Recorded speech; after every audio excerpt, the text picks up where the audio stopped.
Richard Henry Lee, who was a founding father, described it as those essential rights of mankind without which liberty cannot exist. Richard Henry Lee was worried that the original Constitution didn't have specific protections for those freedoms. And so within a couple of years, Congress got to work and we got the Bill of Rights. Almost immediately after they ratified the Constitution, they added this series of 10 amendments, the first 10, a separate list of thou shalt nots to the government, things that the government simply cannot do, with the express purpose of safeguarding liberty. You see, the Founding Fathers knew from sad, difficult, tragic experience under British tyranny that bad things happen when we allow too much power to accumulate in the hands of the few and in the hands of people who are not skeptical of government and in fact put their trust in it. You see, this is part of how British tyranny became so bad in the first place. People put an almost religious amount of zeal and support and, yes, faith in the crown and therefore in government. That's not where it belongs. We know better as conservatives.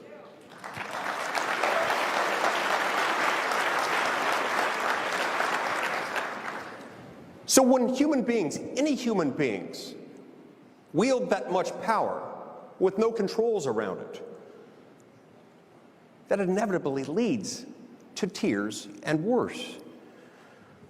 People do bad things with that power. They restrict people's speech.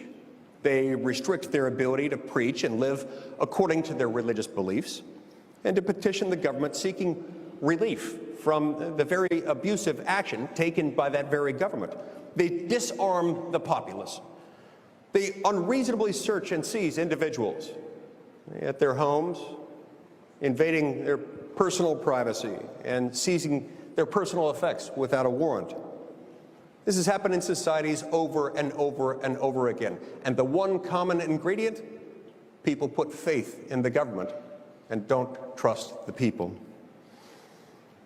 And so, as a society, as a people, as a country, we made a choice with the Bill of Rights, a choice to prevent that kind of tyranny and to protect the freedoms we hold most dear, as only we the people can.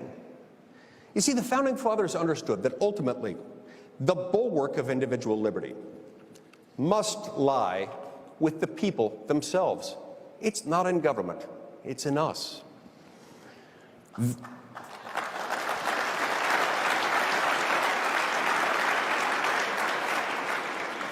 But that, you see, is why the Bill of Rights exists. And it's why government worshipers everywhere hate it. They despise it because we're telling them you can't do that. It's worth noting that the protections in the Bill of Rights are listed independently, separately, because each enumerated right is significant and should stand independent on its own, and it should always be honored. But we also can't overlook the fact that each of these protections also can work in concert together to protect liberty. And I believe that there's one freedom in the First Amendment that's central to all the others and is particularly worth highlighting today.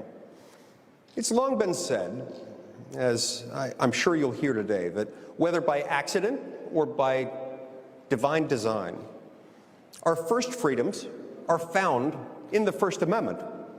Our freedoms of speech, religion, press, assembly, and petition. And perhaps the one that's least known, least appreciated, least celebrated, but from which all others draw their strength and ultimately depend in one way or another, is our right to assemble, to do what we're doing right here today.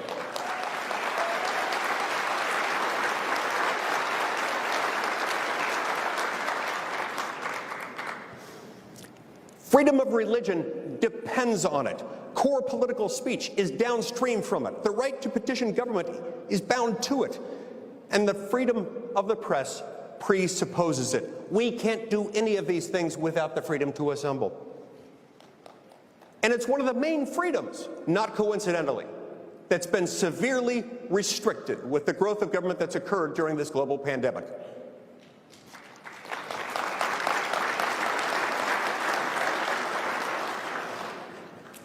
We've been prevented from gathering in our churches, in our schools, and in our workplaces.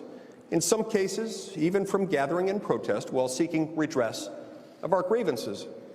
Whether knowingly or not, those in power have struck at the core piece that has the ability to cause the whole structure to collapse. And we're suffering the consequences. Just look at California. Sad, sad California. The people of California are recalling their governor because they've had enough of these stringent closures.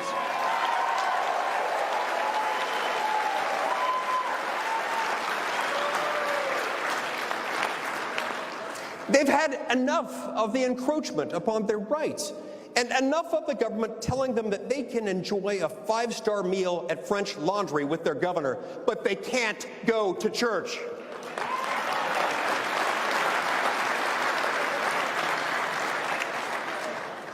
Of course, you can enjoy that meal there only if you can afford the $10,000 a plate entry price, but that's another issue. On the flip side, I'm so grateful to my friend Governor Ron DeSantis for keeping Florida open.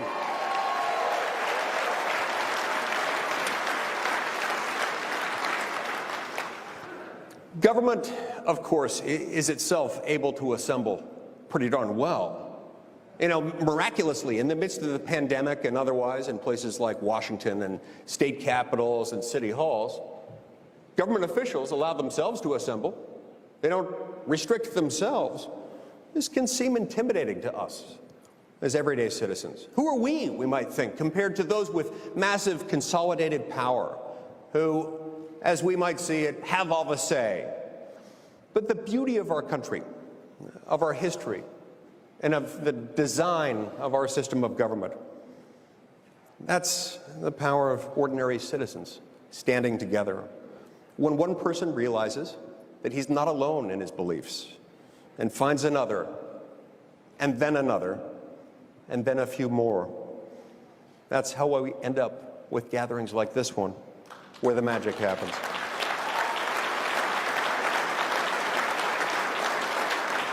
And thank you, Matt Schlapp, for making this gathering happen.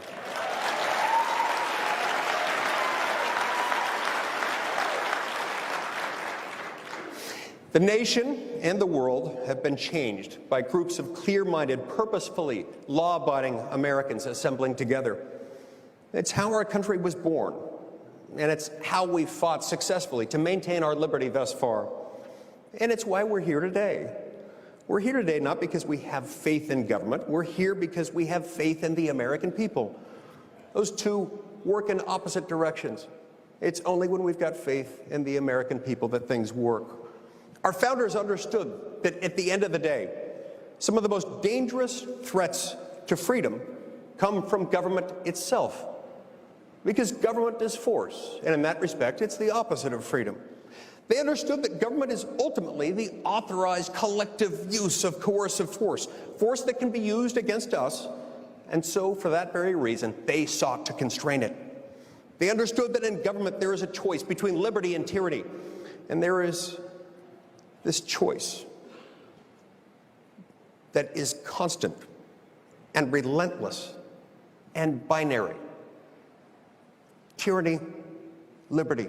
We got to choose which one. Pick a horse and ride it. We're here because we, as a group, choose liberty.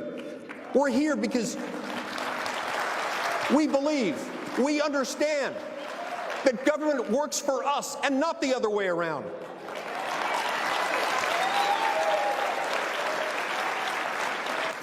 We're here because we trust the people and are skeptical of government.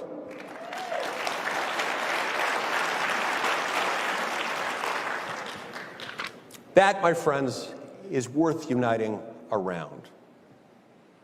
I believe that if we understand these principles and we continue to talk about them, we can unite around them. We can, we must, and together, assembled, we will. Thank you very much.